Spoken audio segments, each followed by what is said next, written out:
एक मजबूरी की दास्तान। सिया एक छोटे से गांव में रहने वाली साधारण लड़की थी। उसके माता पिता गरीब थे, लेकिन उन्होंने हमेशा उसे शिक्षा दिलाने की कोशिश की। सिया पढ़ाई में तेज थी, लेकिन परिवार की आर्थिक स्थिति ने उसकी महत्वाकांक्षाओं को सीमित कर दिया।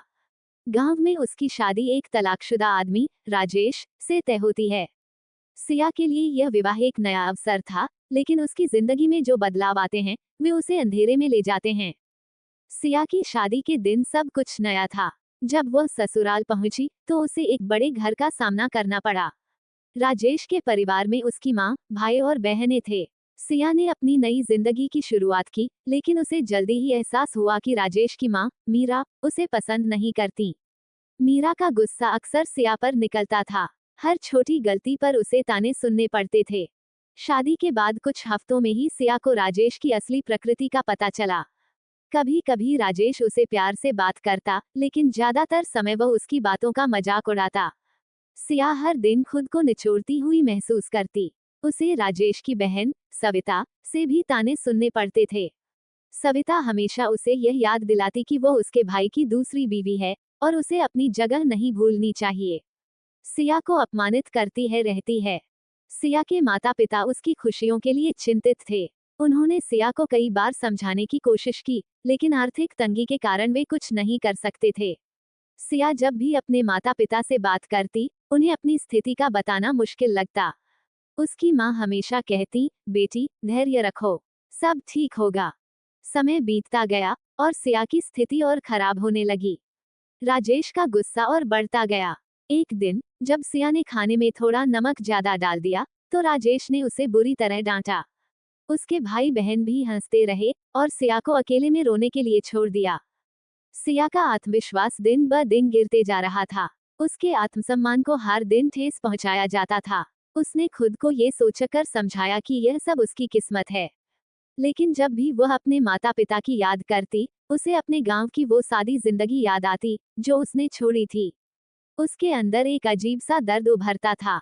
एक दिन, सिया ने अपने माता पिता से मिलने जाने का निर्णय लिया। उसने सोचा कि शायद वहां जाकर उसे थोड़ी शांति मिलेगी। जब उसने राजेश से इस बारे में बात की, तो उसने उसे ताने दिए। तुम्हें अपने माता पिता की याद आ रही है? क्या तुम्हें यहाँ रहना नहीं है?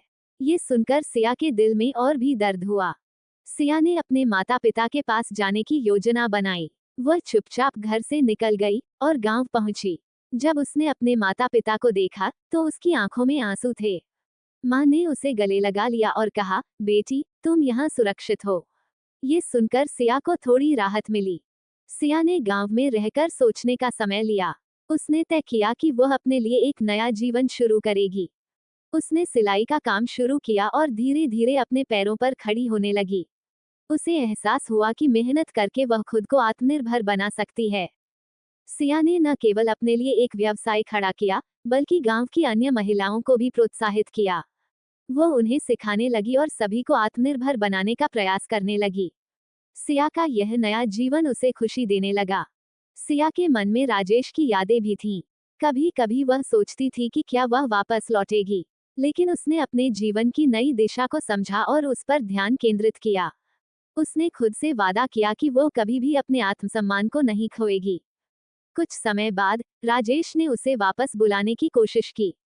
उसने कहा, मैंने तुम्हें छोड़ दिया था, लेकिन अब मैं बदल गया हूँ। लेकिन सिया ने उसकी बातों को अनसुना कर दिया। उसने समझ लिया कि उसे अपने लिए निर्णय लेना है।